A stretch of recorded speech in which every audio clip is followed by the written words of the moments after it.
Newsflash is brought to you by Franco Trading Enterprise. Still, fun papa fee.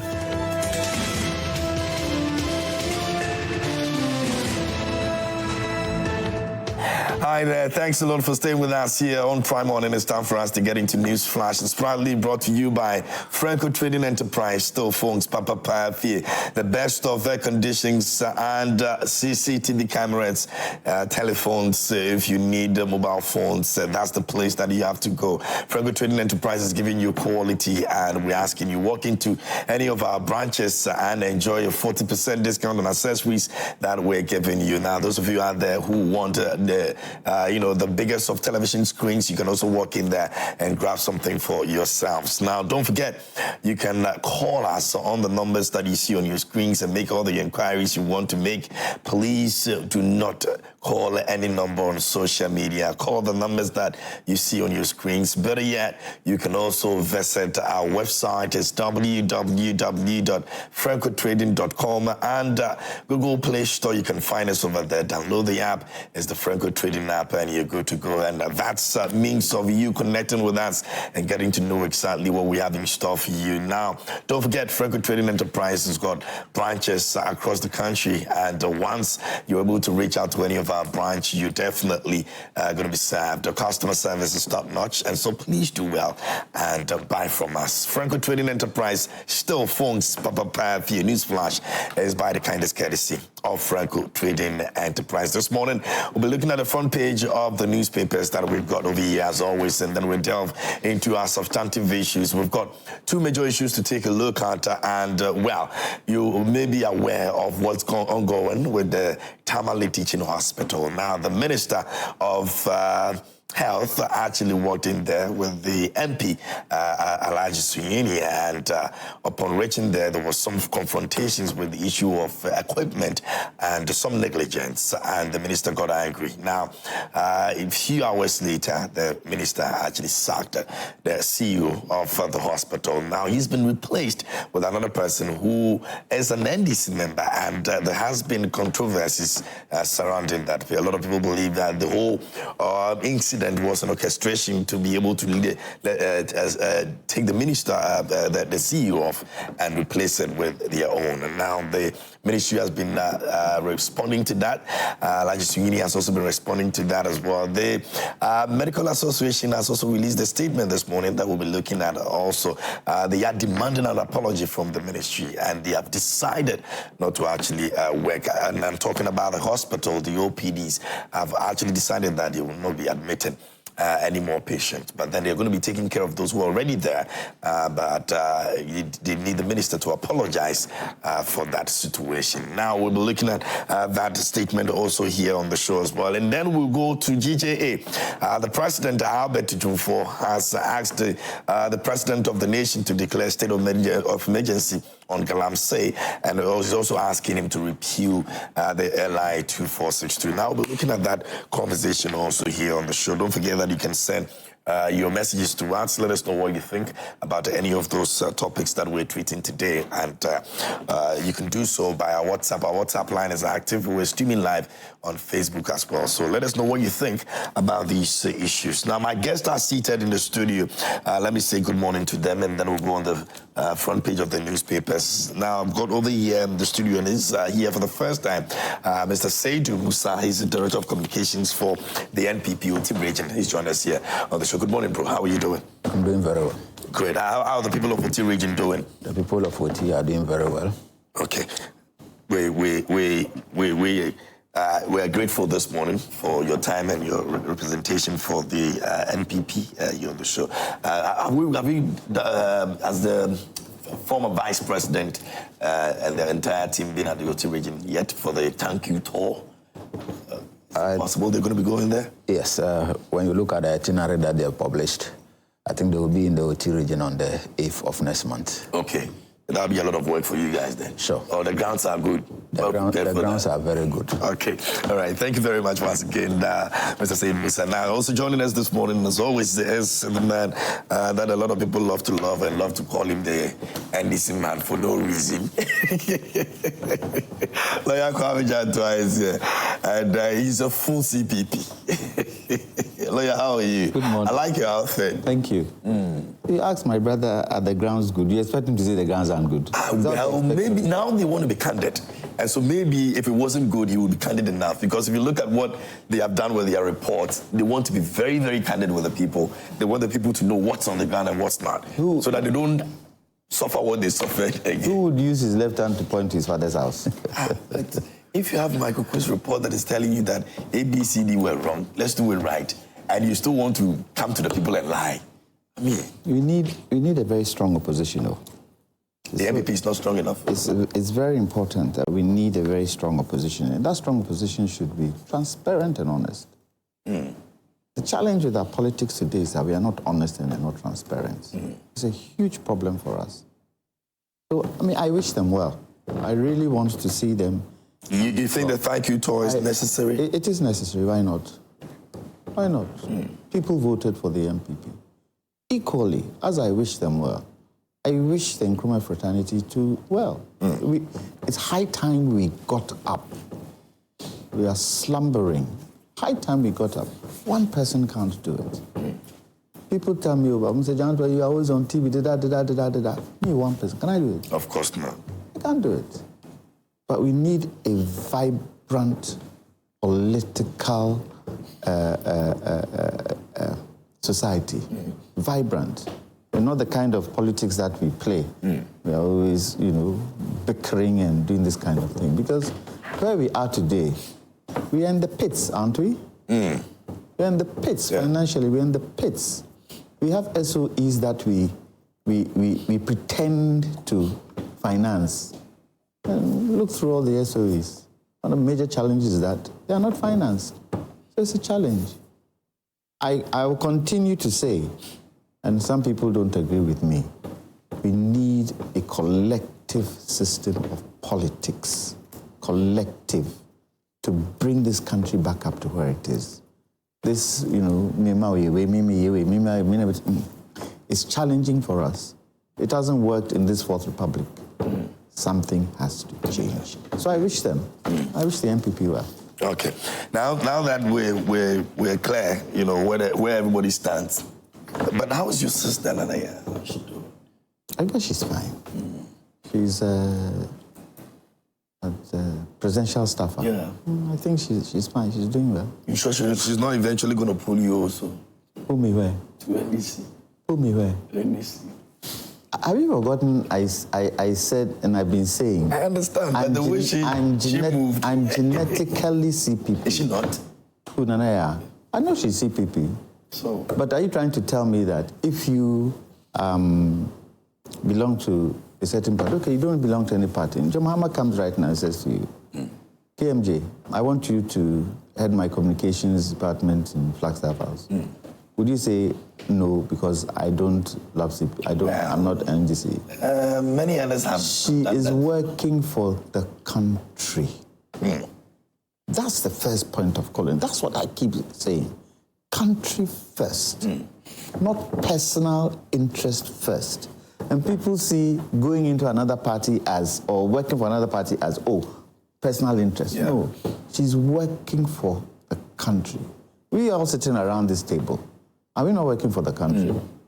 But we turn it upside down where we bring our parties before country. And that doesn't help. So far as I know, she is working for the country Ghana. It just so happens that President Mahama feels that he can use her potential to achieve his vision. Period. Period. Amazing. And we wish her well. You're a media man. Yeah. You can always call her. You can always. I need to speak to her. Yeah, you can always go and interview her. I really want to speak to her. And I believe and I'd like to believe that if anything is untoward in her vicinity as a presidential staffer, she would say it. I don't think Nanaya will hide it under the bushel. She will say it. And if President Muhammad does something that she feels is not right, she will say it, but it's the approach. It's how you say it. It's the approach. And that's what a lot of people don't seem to understand. That how you say things shows you the kind of meaning you want to tell the people or the kind of meaning you want people to understand you. But the moment you say, oh, he's NDC, oh, he's MPP, oh, he's this, it's not so. I'm sure we'll be seeing a few of those this morning again. Now, let's move on. It's not only here. It's everywhere. But as Muhammad give me post, give me post, so how can I be? I know, right? The Ghanaian Times this morning says newborns to receive hepatitis B vaccination from October. Dr. Mponsa Achiano actually speaks on that. 13 perished, others injured in gory accident on Accra Kumasi Highway. And mineral wealth must benefit everyone. VIP, Dr. Fuswampafu is also captured over there. Now, researchers, policymakers discuss health systems strengthening in Africa. And that's on April 29th to the 30th at the University of Ghana. That's the front page of the Ghanaian Times this morning. Cashew farmers appeal for processing factory at the back page. Hope restored as Sagnerigu Community Dam is dredged. That's also captured at the back page of the Ghanaian Times. Away from that, Metro Lens is here, and it says NHIA sensitizes market women to boost the enrollment and public trust. And join me on the thank you tour about to NPP leaders. Page 5 has got a story on that. President Mahama appoints Emmanuel Alote as Ghana Central MCE, and Ghana Gold Board begins licensing of service providers in gold trading sector. That's also captured by the Metro Lens this morning. Editorial speaks about something you might want to read about. It says a tale of two removals, hypocrisy and the erosion of trust. Metro Lens this morning. The New Republic says fraud drama rocks CJ's petition, conflicted Gimpa Law School Dean indicted in leaked document, and Raymond Archer rise to Ioko boss. That's also on the front page of the New Republic. New Aglo Group unmatched, and well, they say that is the Mothers Association, and people have already started dragging them on social media. That's the New Republic this morning reporting on a couple of issues over there. You can just grab a copy of these newspapers and read all about them. But let's move into our major issue, and I'm sure you may have read about it. Now, Mr. Bawa Abdullah has replaced Dr. Adam Atiku as the new CEO of Tamale Teaching Hospital, and the issue started a couple of days ago when, the minister actually visited the place, and well, the Tamale North MP Alhaji Sunyeni was also part of it. It was as a result of some confrontation that actually ensued between the minister and the CEO with regards to equipment malfunction and also some negligence. Now, they said a doctor made a comment that also triggered the issue about a life that was lost. And this morning, we're waking up to Tamale Teaching Hospital doctors suspending emergency and OPD services, demanding apology from the Health Minister, Kwabena Minta Akanto, and the Tamale North MP, Alasa Sunyeni. For the purposes of our conversation, maybe I'm going to try and get into that release and share with you so that we can actually begin. Now, it says that following our earlier press release today, the Doctors Association of Tamale Teaching Hospital held an emergency general assembly meeting at 12 noon. The outcome of this meeting is as below, that with immediate effect, all members of DATH have proceeded on an indefinite suspension of all emergency and outpatient services, general OPD, antenatal clinic, specialist clinic, pediatrics OPD. Now, inpatient care shall continue for our clients currently on admission until they are safely discharged from the hospital. Our demands, the state one. Unqualified apologies from the Minister of Health, Honorable Kwabena Minta Akanto, and the Member of Parliament for Tamale North Constituency, Honorable Alasa Sunyeni, should be rendered to Dr. Valentine Akolta. All doctors of the Tamale Teaching Hospital and the staff of the Accident and Emergency Department. 2, we shall resume the provision of emergency and outpatient services after we receive appropriate apologies. 3, the management of the hospital should ensure that the following are available in the short term for us to work effectively. And the state A, constant flow of water through the taps for clinical work. B, stable electricity supply in the hospital. C, constant supply of oxygen. D, provision of consumable items such as gloves, gauze, cotton, face mask, canal suggests. syringes, disinfectants, glucometer strips, and plaster. And also, they say constant supply of reagents to ensure continuous availability of essential laboratory tests within the hospital. So they've listed all the way to G items that they actually, which includes transport ventilators. It includes MRI scan machine that does not use helium, a CT scan machine that has an infusion pump, and all of that. And these are the demands that they are making before they actually resume work. And well, for those of you out there who have followed the conversation, you realize that after the replacement by the NPP man, we put that in code because it's all service to Ghana, but a lot of people believe that it was politically motivated because they wanted him, the CEO, out so they can put their own person over there, just like they've seen in other jurisdictions. But we're going to be having that conversation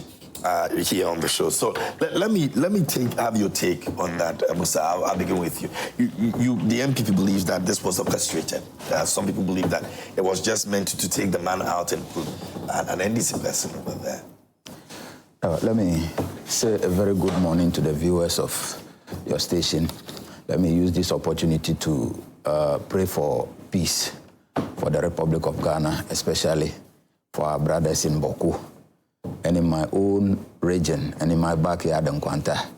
Over the past few months, that place has not been peaceful, but we are happy to announce that calm has restored in Nkwanta. If you go to the OT region, Nkwanta is a community that is referred to as the City of Love. But the City of Love? Yes, but for the current... It's not love anymore? We say that we pray for peace in Nkwanta so that the City of Love tag that we used to know Nkwanta of will be restored. Currently there is calm. Okay. We hope that this calm lasts in perpetuity. Now to the substantive matter about the unfortunate incident that happened between the Minister of Health and then the staff of Tamale Teaching Hospital. It is an unfortunate incident that was avoidable in the first place. But I think that some miscommunications went on between the two parties, culminating into this unfortunate incident. Now, when you look at the northern region in general, it's one of the regions that is very well under-resourced.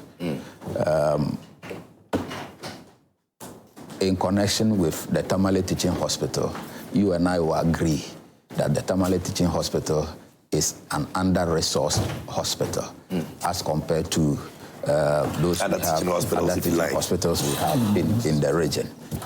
So these staff have been working in these facilities for God knows how long. They have been managing these situations to the best of their ability. It is unfortunate that death occurred during the course of delivery of their duties as doctors or other service providers at the hospital. Now, we condole with the family that lost their relatives, but we also admit that the hospital is an under-resourced hospital, and the Minister of Health knows this. The MP for the area knows this. If these things happen, I think that due process is what is required. This system of open confrontation, telling people or trying to show people that I'm the superior and I have a supervisory jurisdiction over somebody, and then the brazen disregard for the right of the people, I think is very condemnable. We say that an incident has happened. The minister happened to be there at the time. Due diligence was the way forward. This open confrontation would have been completely avoided. KMJ, you are in this studio, and then your boss, who has a supervisory jurisdiction over you, enters the studio and then finds some alleged wrongdoing and begins to confront you openly.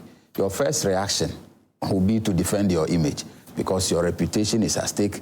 Your family people are watching. There were cameras and phones videoing everywhere. And I saw this on social media, and the kind of reactions that were coming on the social media clearly was a public persecution.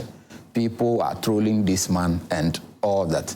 We believe that this is not the kind of country we have decided to administer.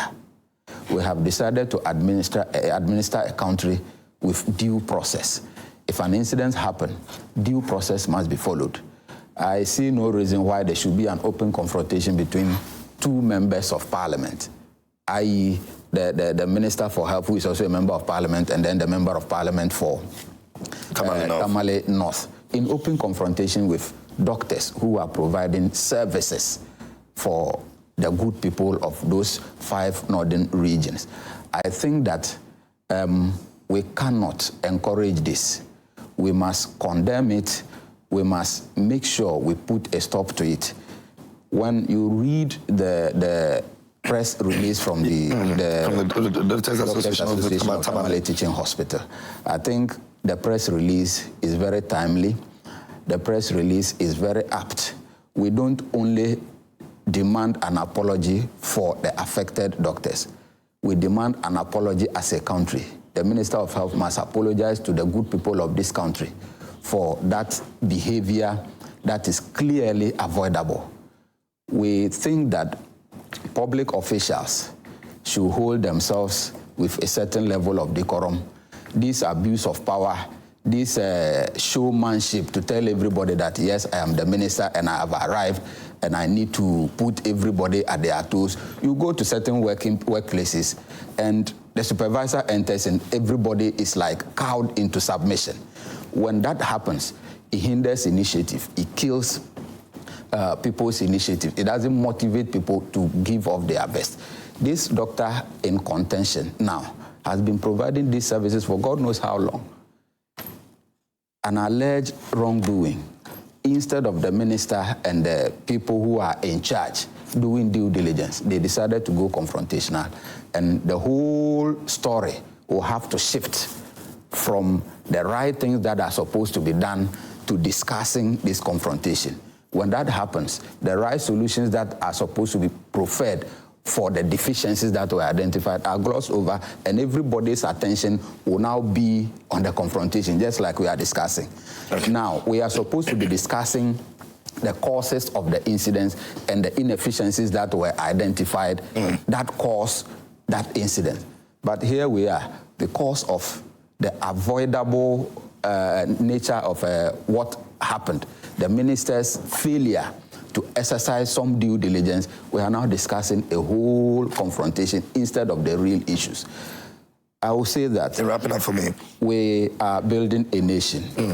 Dialogue is very important in building a nation.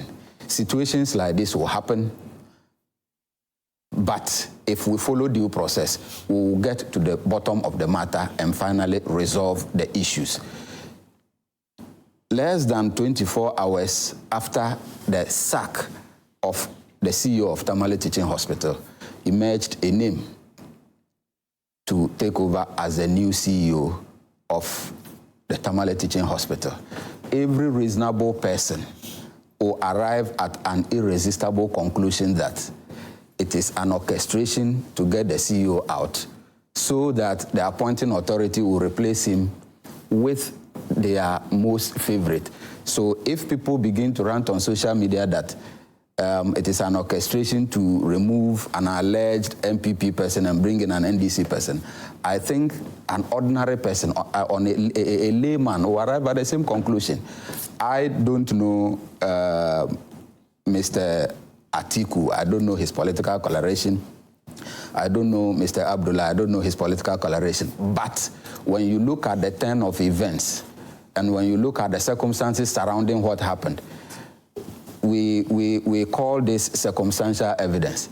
An ordinary person, a layman, will arrive at an irresistible conclusion that it is a grand orchestration to get him removed and then replace him by their own. Okay. We condemn the act of the health minister, Honorable Minta Akando, in no uncertain terms. We demand an apology as a country. he must apologize to the good people of this country. This unruly behavior must not be entertained in our public service. Okay, thank you very much, Musa. We've also been joined by Dr. Kwame Griffiths. I'm sure most of you already know him. He's a regular here on the show. He's joined us. Now, I've got two videos that I'm going to be playing, and then when I come back, I'll be taking the thoughts of Mr. Kwame and also lawyer Kwame Jantua. Now, these videos are one by way of context for us to understand what exactly the explanation for the CEO's sacking. And also, the GMA, General Secretary, has also spoken about this issue, and they also condemned. And now, let's take a look at those two videos. When I come back, we'll continue with the conversation. I speak to you now. We have thanked him for his services he has delivered at the Tamale Teaching Hospital, and we think that somebody else must come and continue as the CEO of the facility. So he has been sacked? Exactly. With immediate effect? With immediate effect. He accepted this, or he's going to fight this? Well, I don't know yet. This was formally communicated to him in a letter or verbally? In a letter. But did you meet him today? Yes, I did. And because I heard you say that you're also going to set up a committee to look into the circumstances surrounding the death, the recent death. That hasn't happened yet, so I'm curious why the swift move to sack him. We have set up the committee. But they haven't committee has been set up. They haven't worked to give you a report yet? No, not at all. So is it is not. sure? So get it right. Get it right. Probably relieving him of his position is not only because of the incident that happened on Sunday. And mind you, the appointing authority owes nobody any explanation for hiring or firing an employee. Is he a staff of the Ghana Health Service? And so if you sacked him there, he returns to the service, or he's completely out of the service? If he is a staff of the Ghana Health Service, once he's relieved of his position as a CEO, he can be seconded to any of the agencies under the ministry. Clearly, the minister either has chosen not to read or is being very, very disingenuous. The statement we have issued is clear and straight to the point. Probably you need to read it to his hearing, if maybe he hasn't read it. We specifically condemned how the dismissal went, even though we acknowledge the fact that the minister has the power to hire and fire. Right. We just felt that we haven't seen any letter. We heard it in the media. They were reported that it was because of the negligence. He is now claiming that it was already in process, administrative issue to reset the hospital. Fine, that is so. But if you read our statement, you will know that that was not it. Nobody does inquests on camera. It has issues of patients' confidentiality. Patients' details will come out. Probably even some family members don't know. It has risks for public confidence in healthcare. And it also has serious implications. Now that the doctor is being threatened, he is the MP, is he there to protect the doctor? Social media has been sent messages saying that he's killed the patient. People are on his page cyberbullying him. People are sending messages to the wife and his family.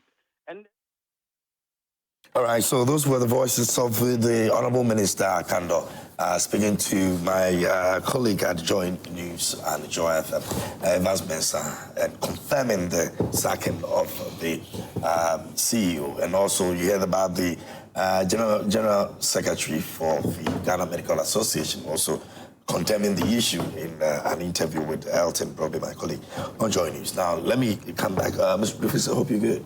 Yes. Okay. I'm going to come to you. Let me get the thoughts of lawyer first. Lawyer. Good morning. Miriam Ntiasio, I don't understand it. Who hires doctors? Who hires them? Yes. To a large extent, I think the CEO does. Or the CEO of the hospital does. Who hires doctors for that position of CEO? For the CEO? Yes. That's the ministry. The ministry hires. Yes. Do they go through any other institution to hire a doctor? Or they just point, KMJ, you go here? Well, is the Ghana Medical Council part and parcel of the decision of hiring doctors? I should think so. For the teaching hospital. Do you not think if there's a problem, that process should be followed? Something should be reported about the doctor? Should it not happen that way? Before sacked being interdicted? Should that not be the line of action? Because when you read the story, the minister says relieving him of his position is not only because of the incident that happened on Sunday. The appointing authority owes nobody any explanation for hiring or firing an employee. But that's not what I was looking for. That Mr. Akando clarified that Dr. Atiku's removal was not solely due to the incident, but part of a broader loss of confidence in his leadership. Tell us what it is. You cannot, and I would not agree for you to come and say that the appointing, what do you call it, the appointing institution can hire or fire as and when they want. And they owe nobody explanation? And they owe nobody an explanation. The president has put a minister in place to do what? To honor his vision. And if somebody has done wrong, do you not go through a process? And let me ask the question, why are doctors managing hospitals? Is that their main job? When you go to other countries, management teams manage hospitals, not doctors. Doctors are responsible in charge of for medical. If there are no syringes, the doctor can ask the people who ordered, management team. They handle the hospitals. So, I mean, I don't understand it. Are you trying to tell me that the doctor is not useful in the hospital? This particular doctor is not useful in the hospital? But I believe that. And what is the reason? He didn't deal with them in terms of the malfunction of the equipment. Tell us. And so all of them accumulated into tell us the decision that they made. The minister should tell us. He had the opportunity when Joy interviewed him. He had the opportunity to give us the reasons. So don't give blanket statements. You see, this type of thing paints the government in a certain light that is not supposed to be painted. When people say, John Mahama, Akufo-Addo, look at them. But there's John Mahama there? Or because he's appointed a minister of health, so whatever the minister of health does, the buck stops with the president. Is that what we're talking about? The people of Ghana need to know reasons. The people of Ghana voted a government into power. The people of Ghana expect explanation from any minister, be it MPP, NDC, for the actions they take. We demand it. We are now all floundering and swimming in the sea, not knowing what direction, not knowing why this happened. If there are other challenges and problems in the past, tell us. If you say he has not handled the hospital well over a certain duration, show it. That politics should stop. The kind of politics we bring into everything should stop. It is not helping us. Tamale Hospital, are they not going through challenges? Admittedly, look at what their equipment, does it work 100%? Look at hospitals in Ghana. When the vice president got sick, was she treated here? No. When Kenufurata got sick, was he treated here? He's still not back. Still getting treatment. Was he treated here? No. But the ordinary people of Ghana, because they don't have the opportunity to go out there, they have to stick with some of the challenges we find in our hospitals. Is that not his prior engagement? Is that not what the minister is supposed to do? So even if the man has done wrong, do you do it in the glare of cameras? Can you not go and do what you did there? Later on, when you get into your office, call the man to the ministry. Can't we do that? So what is the showman piece that has happened? For what? And that is why you find on social media, people are saying, they want to take their and put their own there. Doctors are needed. We don't have enough doctors in this country to take care of patients. I'm not sure what the figure is. I think it's 1 to 1,000 or something like that. So if the doctor does not have management skills, take him out, let him stay in the hospital, find a manager to manage. Period. So I don't agree. I don't agree to the line the minister has taken. I don't agree to it. He could have done it better. He could have done it better and not have all this charade and now everybody's talking left, right, center. Is this a difficult thing? Are you trying to tell me it doesn't happen in other hospitals? Is that what you're trying to tell me? That's such a thing that he's talking about. Oh, it's the guy's management style. The guy is not happening in other hospitals. Why aren't we seeing that? We don't need this. We need hospitals that will be able to look after the people of Ghana. That is his prime responsibility. The lack of machines, the lack of equipment, the lack of so many things in our hospitals is his prime responsibility. And if he feels that the gentleman didn't address him well, the gentleman didn't do certain things well, there's a process. Follow the process. Don't give people the chance to come and stand and say, Minister of Health has done this, Minister of Health is doing this, Minister of Health is trying to show his power and bully his power around because he's Minister of Health. That is not what we need. Follow the process. And if the process shows you that he's done wrong, fine. He's been interdicted. Now, can he not have suspended him? Can he not investigated? Exactly. Can he not? You are now putting a committee in. You sack the man. You are now putting a committee in to do. A committee to do what? A committee to do what? So if the committee finds that you, the minister, was wrong, will you call him back? It's not helping our country. We need to build a nation. Health is key in everything we do. When you fall sick today, will you be able to sit here? What does that show you? Your health is key. Without good health, forget it, we don't have a country. So our ministers should stop doing this kind of politics. It's not helping anybody. Very well. Now, let me come to Osei Kwame. The Honorable Minister for Tamale North, Alhaji Sunyini, actually mentioned that he was actually asked if there were other factors that, contributed to this, and, the exchange contributed much to what has happened right now. He says that it is not. This is as part of the resetting of many of the institutions in this country. Right. And so the ministers, sacking him has nothing to do with the exchange that happened at the hospital, but it is as part of the resetting. Right. This is how we want to go about the resetting. Well, first of all, let me say a big good morning to my colleagues and to you and the viewers. To be honest with you, I haven't really followed this story, very much. So I would say very little based on what I've heard and a few things that I've read this morning on this matter. First of all, the minister went to the hospital on an unannounced visit. And when he got there, he not only, critiqued the way patients were being handled, but also the state of the hospital, including equipment and what have you. And this is what led to a heated exchange between himself and some hospital staff.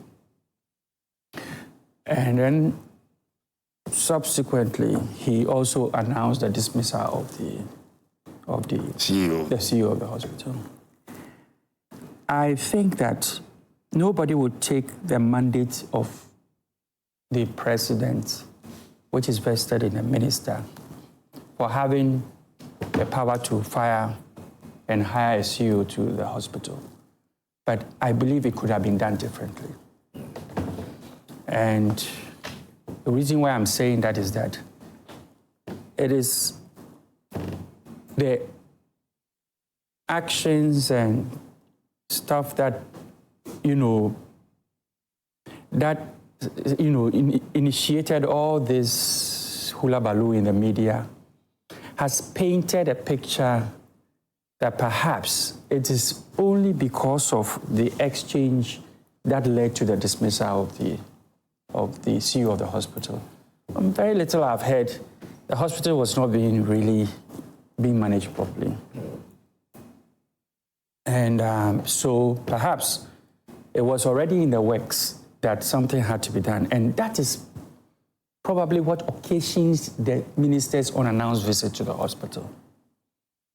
But having said that, I believe also that the money it was handled probably could have been done a bit differently, because it has buried all the critical issues that really makes it, very important to appoint a new management, or perhaps look at how it is being managed going into the future.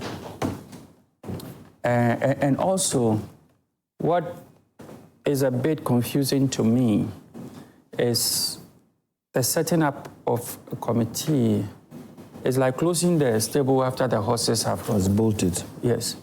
I think that perhaps, no doubt, and I have a lot of respect for the minister, and I believe that he means well. Sometimes when you are so passionate about what you do, it comes out, and perhaps the open confrontation, within the public and what have you, you also, at a glare of the media that, of course, obviously was carried, was a bit unfortunate, because perhaps the inspection could have been conducted and then immediately afterwards, an emergency meeting with management could have addressed some of these issues. So, that's why I say I'll say very little, because I don't want to, I know the minister very well. He's efficient and he's passionate about what he is doing. So because of that, and I'm not close with a lot of information from what I have read so far. I try to reach out to a few people, but your show is so early in the morning that when you get the topics, sometimes it's difficult to reach out and get any information. But that is a little that I would say, that the sequence of events, the dismissal before the setting up of a committee, confrontation between a minister and like cameras staff. And everything. Yes, then it makes it look as though, even if you are firing him for insubordination, which I believe is not, generally, from what I've heard, hospitals is not being managed, but it looks as if the firing was because of the confrontation that took place, so something had to be done immediately to show. That's how it has been made to look like. But from the way the honourable MP was speaking, it's as though this is going to continue, because it's a way, according to his words, of resetting the entire institutions. And so if we've done one for one person, why should we stop now? I don't think. Is that not something that I don't think that, so that all the others will learn lessons? I don't think the honourable minister is suggesting that there is going to be, open confrontation with doctors and what have you going to. He's looking at the fact that, there is a need to look at how the hospitals are being managed.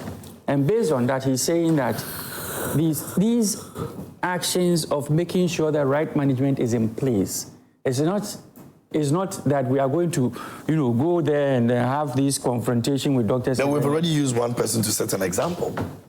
Yes. The other should be. Let me say this. If this had happened, perhaps after the committee was set up and findings were brought to the minister, nobody will be talking about this. Because the hospital, obviously, from what I've heard, there are issues with management. Look, if you are sitting there and as a hospital, if, for example, you are fire service, you have trucks that manage perhaps a whole metropolitan area, about 5 trucks, and there's no water in it, and you are just sitting there, and then you are blaming probably a procurement process or what have you that, or lack of what have you that has led to you not having water in those trucks. There's a problem.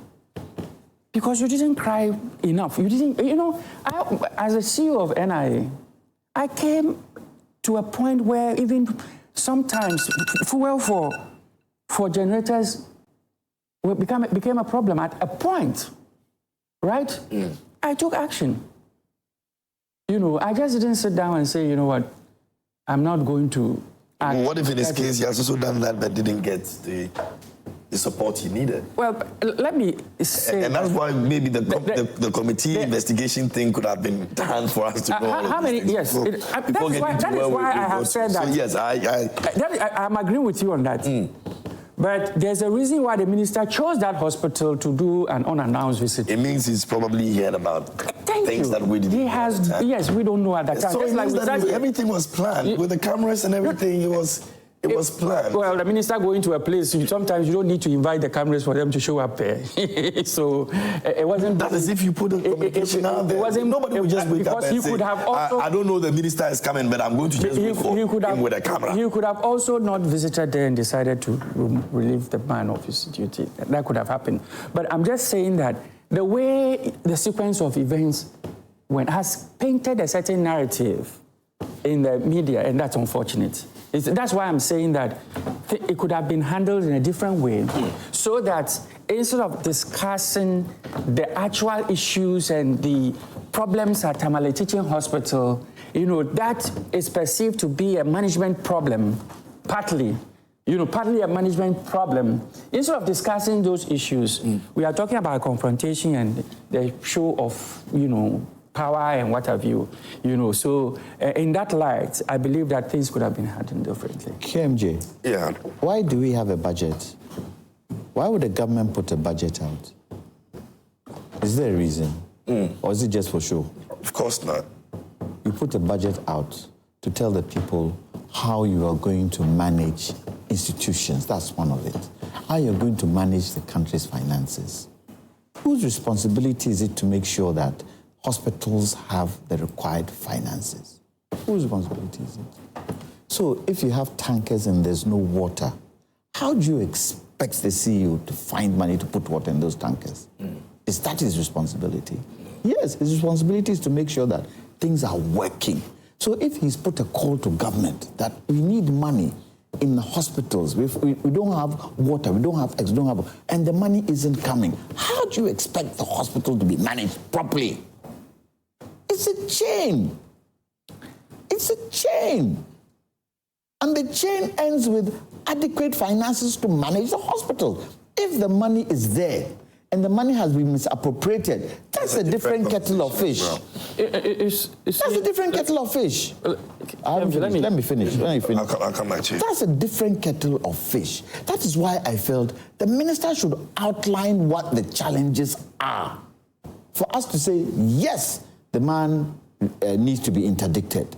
We don't know. We are all now grappling in the air.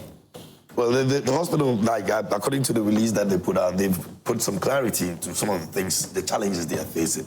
Not coming from the minister, though. But it should come from the minister. Exactly. Yes, I understand. You're Minister of Health. Now we're beginning to know the problems from the hospital's perspective, but not the minister. The minister might not agree with the hospital's perspective, will they? They might not agree. Yeah. So it is his responsibility. He has taken that action. It is his responsibility to give us reasons why that action has been taken and show evidence. Period. A lot of things we do. If we are to show evidence, we won't sit here and talk these kinds of... Maybe the evidence you show might have a question mark and we'll discuss it. But you come, you take an action. You don't say now to any of us. What do you expect us to say and what do you expect us to do? To pussyfoot around what you've done? No. If you're a minister and you've done wrong and we feel you've done wrong without showing evidence, we'll tell you you've done wrong. Nobody is perfect in this country. You give responsibility, act on the responsibility and act well for the people. You are working for the people. You are there to serve the people. The president is there to serve the people because we have put you there. So don't go willy-nilly because you have the power and do such. Even if you have the power, try your possible best to handle it. It's like you're home. Your wife says something to you. You get annoyed and decide, you think when you come back, she's going to look at you. You think she's going to make you need to say, sweetheart, please, I'm not ready to talk about this. Let's talk about it later. And when you come back, you sit with her. Even if your children, you sit with them and you talk. ABCD is what you did. It wasn't right. And they will tell you why they did it. Then you resolve it. But you don't go this gung-ho way and do this kind of thing. It doesn't help anybody.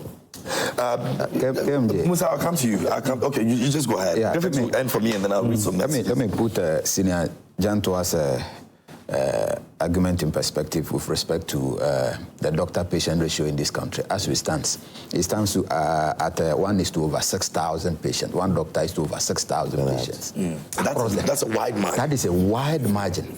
So if you look at this, it tells you that the hospitals across the country, not just Tamale Teaching Hospital, are inundated with a lot of issues with the limited resources that we provide to these hospitals.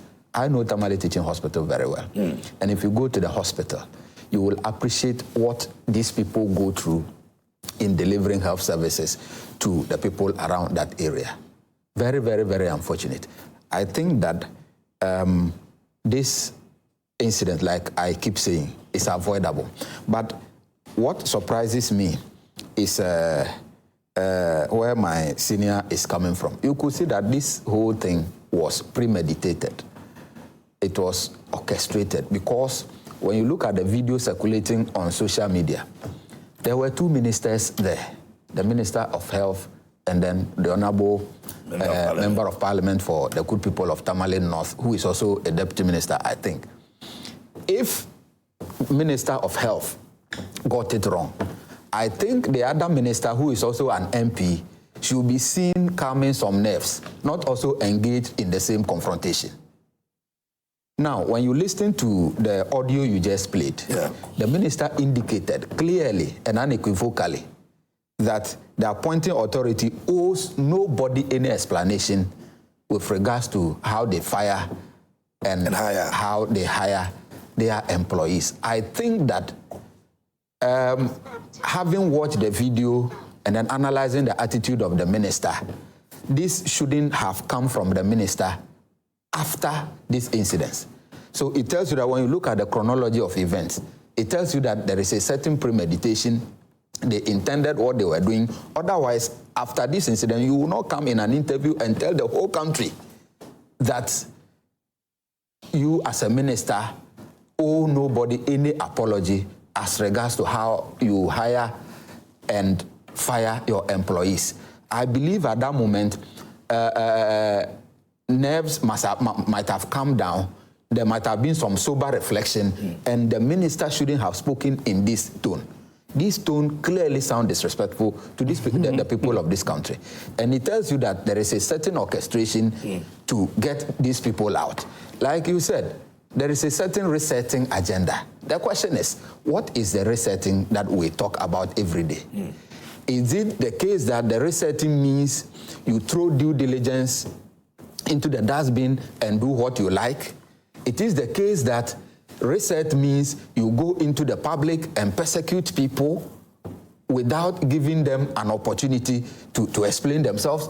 Is it the case that resetting means you go public, throw every allegations against people, do them injustice before you come back and set up a committee to remedy what you have already undone?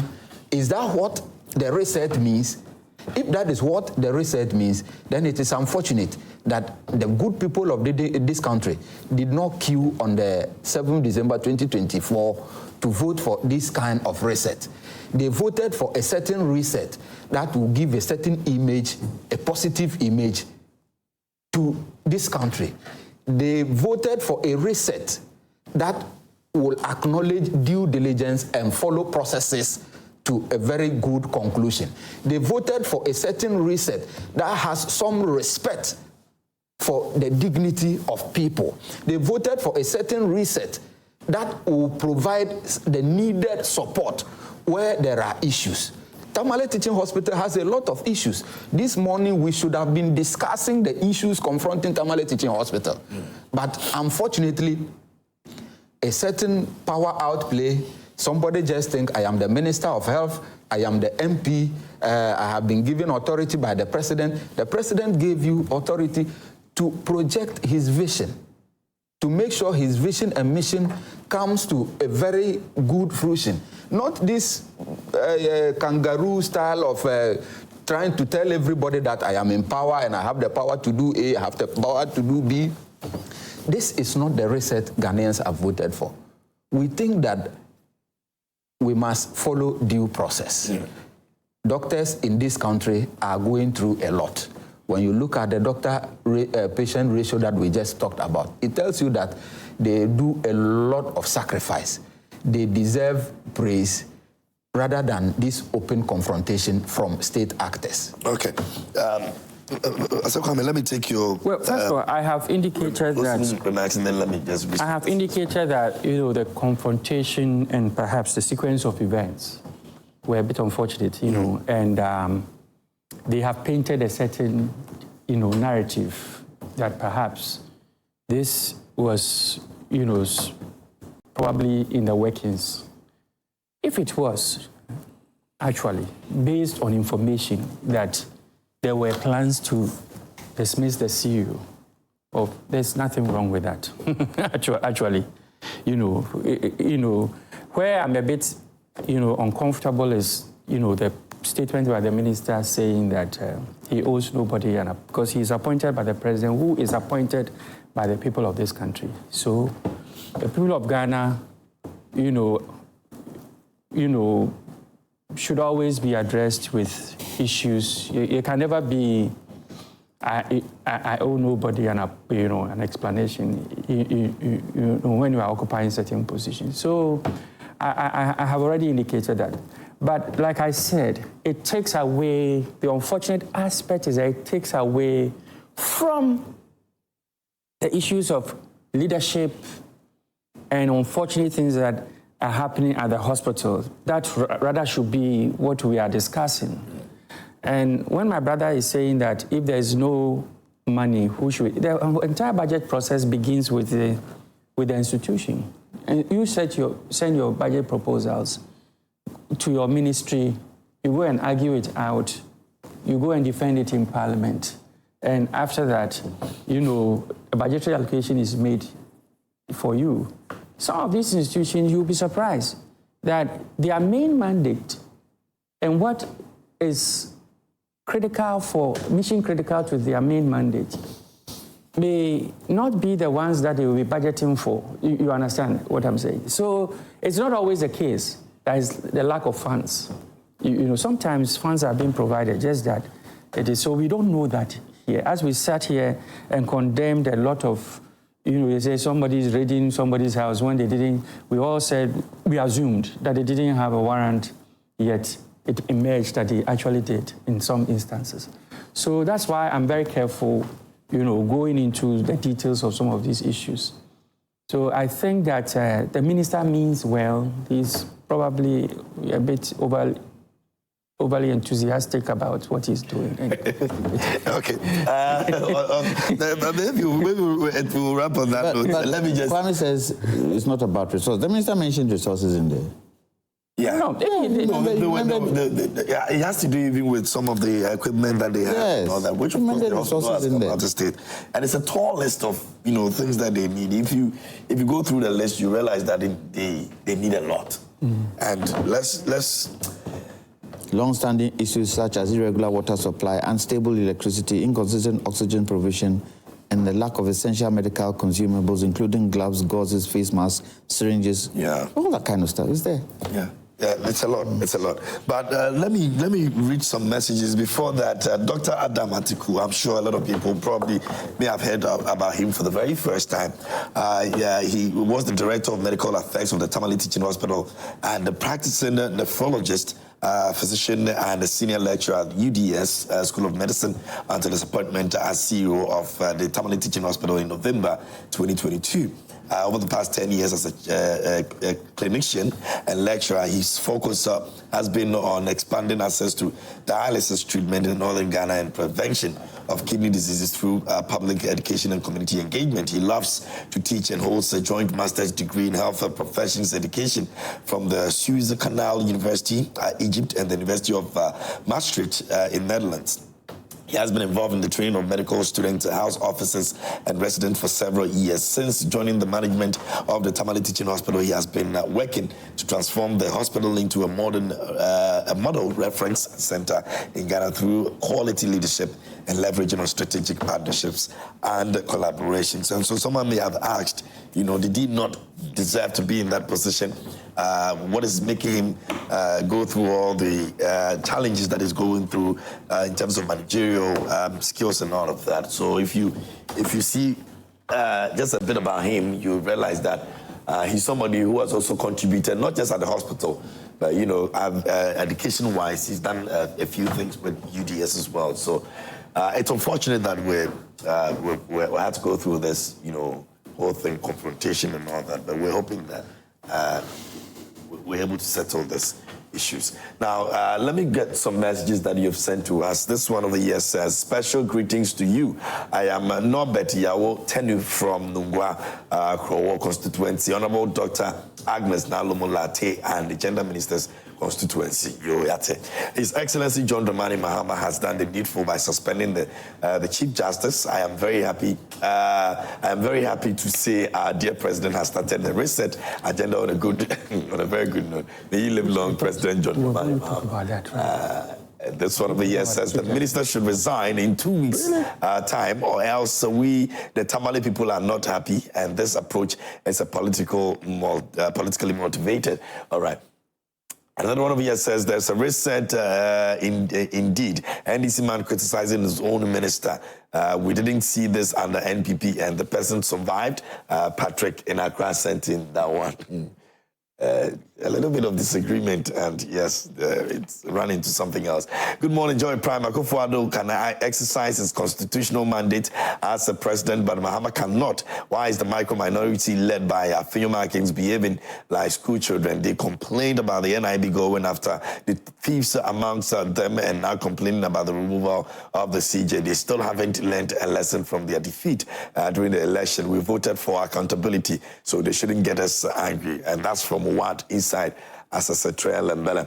This one over here says, this constitutionally wrong. How do you sack a person before setting a committee? I'm really disappointed in this NDC administration. We're a guy from Ashanti Bekwai. Last time I sent another. He says, good morning to everyone. If what we are seeing about the recent visit of the health ministers to our various hospitals is anything to go by, then I can say that Ghana wasn't the only a crime scene, but a death trap as well. The stronger worded statement from both parties does not solve the taxpayers' problems. Who pays both the health minister and the staff at the hospitals monthly? What was the outcome? What was the outgone government and the health minister doing then? I don't want to believe what we are witnessing just started 4 months ago. As for the CJ, she must go so that our judiciary system can guarantee our birth certificate citizenship right and our courts will have peace. All right, let me go to this one over here, and it says that KMJ, you know something, NDC now called National Dismissals Congress. Dismissal Congress are always bent on sacking people. Can you imagine, KMJ, how many people are willing to travel all the way from the south to the north to go and work? A lot of people, government workers, always find a way to change their postings when they are transferred there. The few dedicated health workers they are humiliated. Why would they? Why would you just dismiss or fire the CEO all because something went wrong, which was beyond their capacity? Akanda, they see him body too much. He always thinks he knows it all. So unfortunate. NDC said will resend them to opposition if people like Akanda are still opposed. Kwaku from Achim being sent in that one. All right, so those are some of the messages you've sent to us. To try and read some of the others that you have sent in a couple of minutes. But let's move on to our next topic that we're looking at. It has to do with Galamsey. And you know that the issue of Galamsey, it's becoming a difficult situation for anybody to find themselves in. Those who are fighting it, those of us who are sitting and watching, those who are fighting it, and every other person that is involved. And the GJA, the Ghana Journalist Association President Albert Jumfo, has been speaking on this very issue. Now, he's actually called on the president to declare a state of emergency now. And the operation word is now. And they're also asking the president to repeal the LI 2462. That's also another conversation that we've had a couple of weeks back. But let's take a look at what he has to say with regards to this. The Ghana Journalists Association is condemning the continued exclusion of journalists from national efforts to combat illegal mining. President of the GJA, Albert Jumfor, urged the Minister of Lands and Natural Resources to ensure adequate security for journalists who choose to report on illegal mining activities. Jumfor is also calling for the repeal of LI 2462 and the declaration of a state of emergency to intensify the fight against illegal mining. There is no institution, I dare say, that has stayed the fight against Galamsey more than the media. We shall never stop this fight until Galamsey is knocked out. We wish to commend all our comrades in the fields working hard for Mother Ghana, even at the peril of their lives. We also demand from the minister and the government the protection of journalists and facilitation of their work in mining fields to enable them discharge their duties without hindrance, fear, and threat to their lives. We urge the minister to immediately collaborate with the GJA and the media to fashion out ways in which the media can play a greater and more impactful roles in the fight against Galamsey. The Ghana Journalists Association is also urging the Ghana Police Service to take decisive action regarding the impasse between Media General and the New Patriotic Party, citing threats to media freedom and safety from the party's third national chairman. The GJA has demanded that the national chairman withdraw his comments and offer a public apology. We find the actions and comments of Alhaji Masaudu very reckless.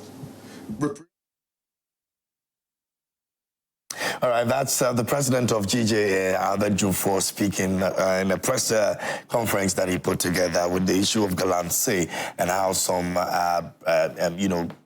contributions have come from the media. And he's asking the president to declare a state of emergency now. Now, I'll start off with you, Musa. The former president actually said that he's put his presidency on the line for this.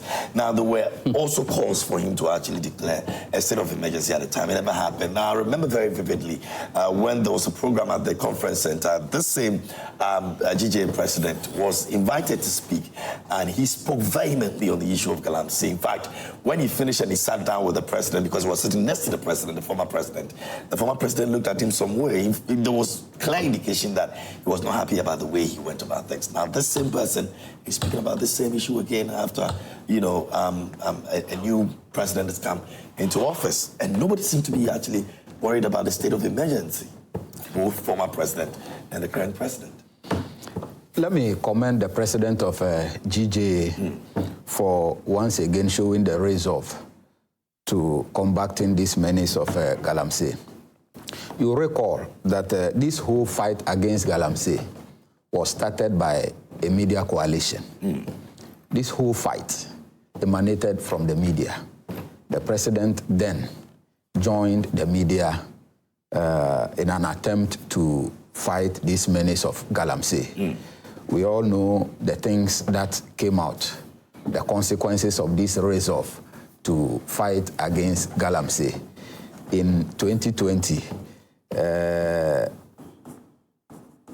were issues alleging that the New Patriotic Party lost most of their votes in the Galamsey areas, ostensibly because of the fight against Galamsey. And running down to 2024, we saw the ripple effect on the fight against Galamsey. At the time, the people who are in government now were over the roof, saying a whole lot of things, creating the impression in the minds of Ghanaians that when they come to power, immediately the president swears at the Independence Square on oath to be president of Ghana, the Galamsey fight will stop. This is the impression they created on the minds of Ghanaians. And at the time, there were a lot of talks about how the LI that gave room for mining in regulated mining in the forest reserves was passed, and the need to get that LI withdrawn with immediate effect. We remember opposition functionaries at the time on the roof telling the president then to declare a state of emergency in response to the fight against Galamsey. All these things culminated into the election of 2024.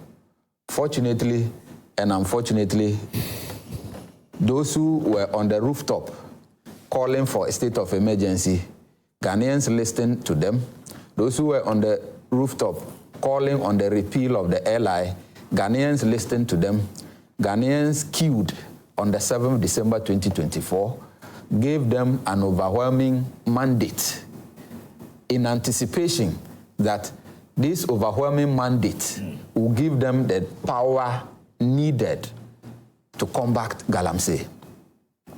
Ghanaians were expecting that the overwhelming power, the overwhelming majority that they gave the people who are in government now is enough for them to trigger a certain process in the fight against Galamsey, especially in connection with declaring a state of emergency that they talked about in opposition, and the withdrawal or the repeal of that said LI that gives room for regulated mining in forest reserves. Over 100 days down the line, Ghanaians are becoming disappointed. Ghanaians are becoming very illusioned. Ghanaians felt deceived by the opposition elements then, where they created an impression that they were the best when it comes to the issue against Galamsey. Ghanaians are now seeing that Galamsey is worse than before.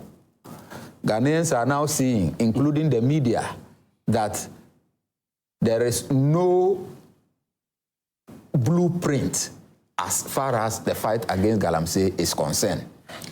There are some knee-jerk reactions to what we want to do. There were some. You think the last minister hasn't done enough? He's not shown that he intends to fight this and fight it completely? Like I am saying, there is no blueprint with regards to the fight against Galamsey. They have inaugurated the blueprint. And Ghanaians have not seen that blueprint. Ghanaians have not seen any commitment on the part of government in the fight against Galamsey. It is for this reason that the president of GJA will have to come in and say that, look, we started this fight in the first place. If the government is losing on the fight, GJA, this is the time for us to come back again and take the fight and support the government to fight Galamsey. It is for this reason that the president spoke the way he spoke. Like I'm saying, there were knee-jerk approaches trying to create a certain impression that the minister... I'm sure you're also aware that the minister has asked the Minerals Commission to revoke... I'll get there. The license of that. These are part of the knee-jerk approaches that the minister is using. There were inauguration of blue guards and all that. You see, there are state institutions that were involved in fighting this Galamsey menace, and we saw the result. The Ghana Armed Forces were deployed, the Ghana Police Service was deployed, the Navy and all these state institutions, parastatal security institutions were deployed, and we saw the results. So we thought that when this government took over, they were going to go a notch higher. But unfortunately, we saw them retrogressing by the inauguration of these Blue water guards who were trained for barely 3 days and then deployed to go and fight. It wasn't 3 days. It was more than that. They did months. Well, they were deployed to go and supposedly fight Galamsey. How is that possible? And I don't know the kind of accoutrement they were given. I don't know the kind of arsenal they were given. When you look at the people involved in Galamsey, these are big guys. You don't need these blue guards to fight these big guys. They are not necessarily going to be fighting them. What were they supposed to do? Information, surveillance from river bodies. So at the time... And then they pass those information they receive to the necessary quarters who would then go and fight. So they are not necessarily supposed to be fighting or combating. Is it the case? Those people. Is it the case that the time these people were on the rooftop calling for a state of emergency, they had no information? Is it the case that these people were on the rooftop calling for the repeal or the withdrawal of the LI? did not have this information and that it is now that the Blue Guards are going to gather information and give to them. I think that we should give better explanation to Ghanaians. Okay. Ghanaians have a certain faith in these people. That is why they voted for them overwhelmingly to come and solve these issues. The last time I watched the minister's press conference, the minister was virtually wailing, trying to create a certain impression that he is doing something and he is facing a lot of difficulties playing a certain victim. Mr. Minister, we did not appoint the minister to go and wail or cry. You knew the enormity of the issues as far as Galamsey is concerned before you accepted that mandate. Going before cameras and crying will not solve the issues. In the first place, why were you crying? You had the power, you had the state backing, you have everything you needed to wage into the war against Galamsey. Why did you not trigger those processes? Why will you sit behind a camera and sort of play victim? Ghanaians did not vote for the NDC for these charades.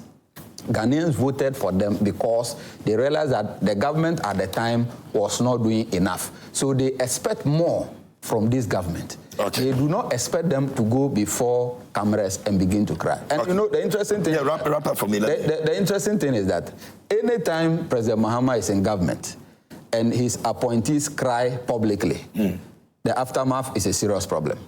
You remember in 2014, Free Ankara cried before the Jamefe Committee, and the aftermath of it was hardship and a whole lot of things that we went through, culminating into their defeat in 2016. Okay. Fast forward today, Amaboa is also crying publicly. It tells us that Ghanaians should be ready, that these people, anytime they cry in government, they have nothing good to offer the people of this country. Very well. Let me go to Lawyer Jantua. Lawyer. Do you sometimes not get overwhelmed by certain situations that you find yourself in that pushes you to cry? Yeah. And don't you think the minister seeing the level of destruction pushed him to shed a tear? You like doing politics with everything in this country. Is he not human like you and me? The argument is that he's got everything available for him. The fact that he's got everything, the fact that he's got everything, crying won't solve the problem. The fact that he's got everything available to him, he's human. He's human, and he sees the state of destruction and can't understand why it's going on. He's human like you and me. He's not superhuman because they've given him a position. He's human like you and me. And when you see, even on camera, you see the destruction, you ask yourself, Ghanaians, do they love their land? Do they love their land? But the lawyer, beyond the tears, we still have a very serious issue to deal with. I believe, for me, LI 2462 should be repealed. Should be repealed. State of emergency should come in force. Read the UN law on water.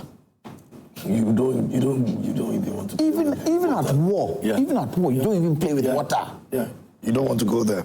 Is this not war? It is. Is it not war? Is it not a war we have created with our own natural resources, and we are pussyfooting around it? We are pussyfooting around it. Why? Why? Look, why? It's crazy. Why? God, in his own wisdom, has thrown gold into this country. Use it for your benefit. We can't structure. It's trying to destroy us. We can't structure. And if this goes on, isn't this the end of a country called Ghana? Because everybody uses the land. Everybody lives on the land. The sustenance of our being is the land. And if it's being destroyed, what's going to happen? I believe President Mahama should take the bull by the horns, put in a state of emergency. The Galamseyers, Do you know the weapons they hold nowadays? It is war. It is war. Once upon a time, in the last government, some of us said, shoot to kill. Kill a few of them and let's see what will happen. Shoot to kill. But you see, the ironical thing is that we haven't been able to create the kind of employment in our rural areas. We haven't been able. And if we are able to create that kind of employment in our rural areas, and that kind of employment is what? Can sustain life. You think those people doing galamsey, they like it? Yeah, some would like it. But look at what they go through. And you see, one thing that boggles my imagination, boggles my mind is that since President Akufo-Addo's time, let's take it from that time, right up to President Mahama's time, which financier has been caught? Yeah, none. The ground. You can't get the big men who are behind it. None. Are you trying to tell me that those people doing the galamsey, they are the ones financing the excavators? No, these are very expensive.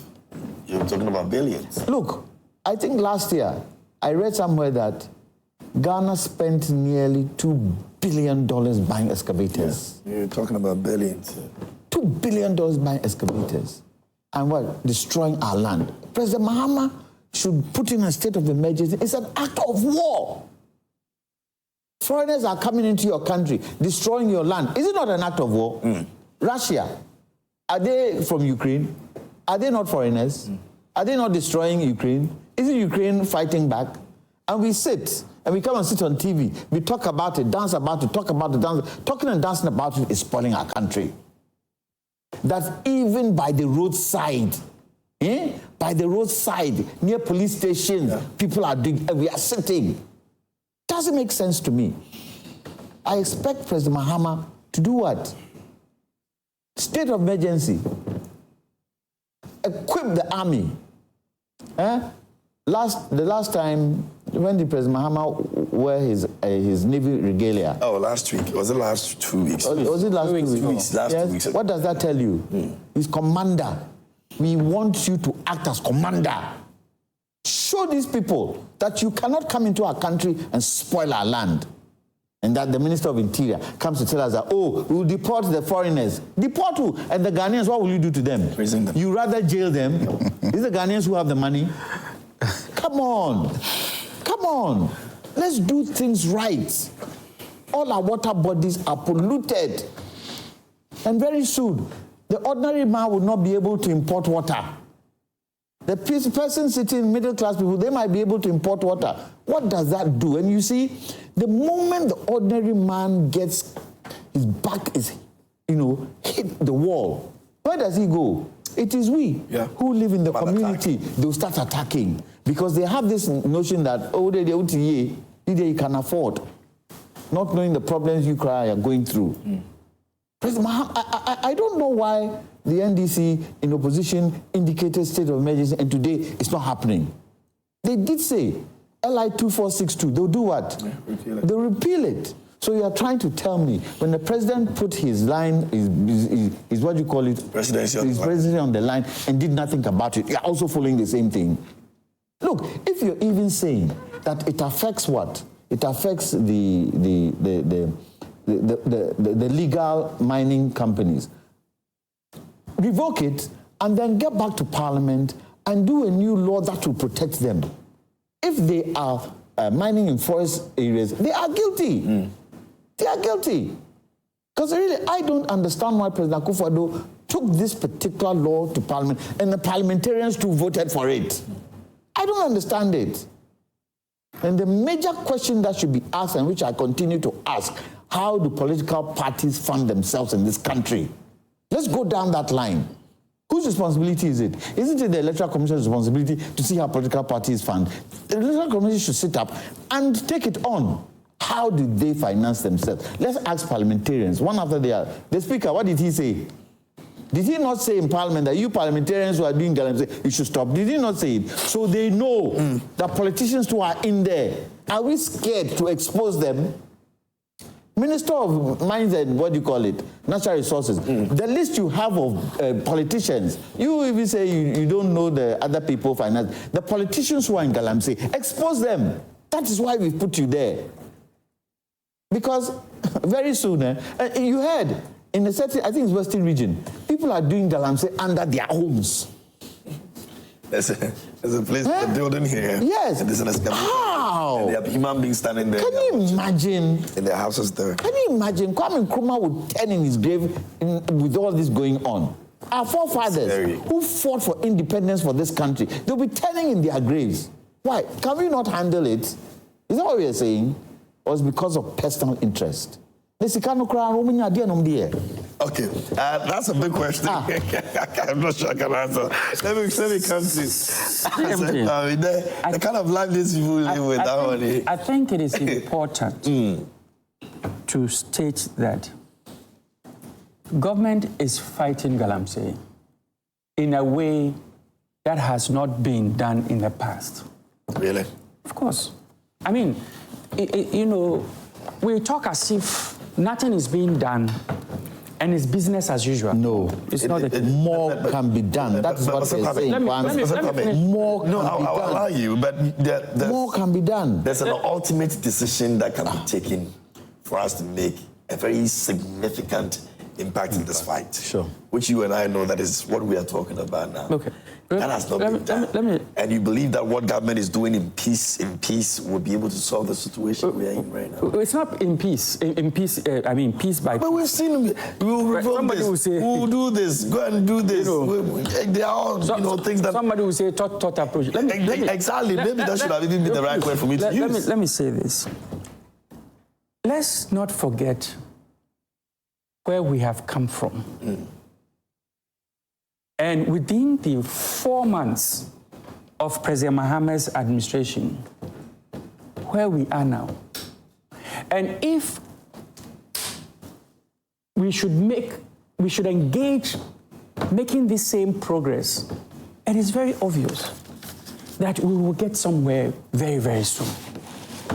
Don't forget that the president of Nana Addo Dankwa Akufo-Addo, during which time my brother was in this country,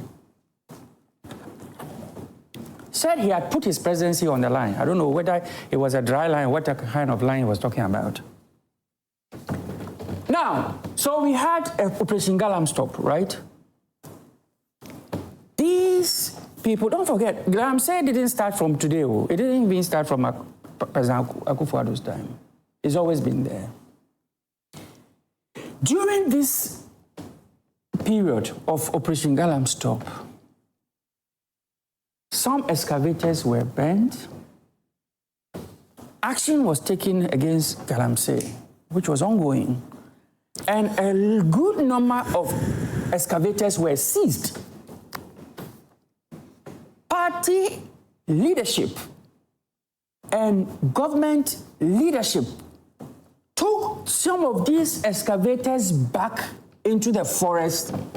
I'm not the one who said that. It was Professor Frimpong took these excavators back into the forest, and because of the political power behind them, all hell broke loose. And in this country, for the first time, we handed over turbidity of less than 6,000 turbidity units in our major water bodies.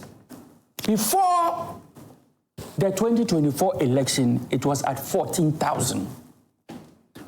Now, if you even Google the Ghana water press releases, you will find out that they said, oh, turbidity has moved to 1,400. This is unprecedented. Then the following year, they will come back and say, hey, turbidity is now at 7,000. Between 2023 and 2024, turbidity moved from 7,000 to 14,000. People started cutting down their cocoa trees because party leadership and government leadership got involved. It undermined the authority of the people fighting Galamsey. And this is how we got into this situation. Our water, instead of the alum we use to process our water, we are now using polymers to process our water, which is about 4 or 5 times more expensive. So Ghana Water also started feeling the pinch. And only God knows when the water looks clear and is coming to you, all the processes that it has gone through to get to that level. Cocoa trees were cut down for Galamsey, so our cocoa export has dropped significantly to levels that we can't even talk about. And not only that, harmful chemicals found their way not only into our cocoa, but all the produce that we send outside this country. So now Ghana's produce that is exported is now being scrutinized. This was the state of Galamsey when we took office. Forest reserve, a good number of them were being occupied by Galamseyers. 9 of them were no-go areas. They had totally taken over and were resisting any attempt for anybody to enter those forest reserves. We reclaimed 7 of those forest reserves. We got hints that one of them, they've gone back. And we said it was not something that was not, didn't catch us by surprise. We knew they would do that, so we put together a mobile rapid response unit that will go back and make sure that anybody who returns into the forest is dealt with. Turbidity, the last time it was measured, has dropped from 14,000 to about 8,000. This is significant progress. And I believe that it doesn't give us any cause to worry again. No, I'm not saying that it doesn't give us cause to worry. I'm not saying that. Obviously, for the minister to break down, which is very normal and human, as a son of this country, seeing the destruction that has been caused by the negligence of the President Akufo-Addo's administration, the harm that we have caused to ourselves. Don't forget that we may not be able to get back to certain states of our lands and what have you in the very near future. It will take significant resources and time for that to happen. So it is okay for him as a human to be emotional about. So let me ask you something. Yeah. Do you agree to a state of emergency? I don't have a problem with. So why aren't we doing it? So why aren't we doing it? Please. I'm telling you. All you're telling us has passed. We want to know now. Because we want to make significant, very significant impact. All you narrated in the past. Please. That's what we are looking for. And all of those things you are saying. That's not entirely. It is now. These are tangible, measurable. So they went to measure the stability. It was 14,000. Now it is at 8,000. So what about now? It is significant. They had 9 forest reserve no-go area. It's as at the time the press conference took place, it had reduced to 2. 7 had been taken over by government. It is significant.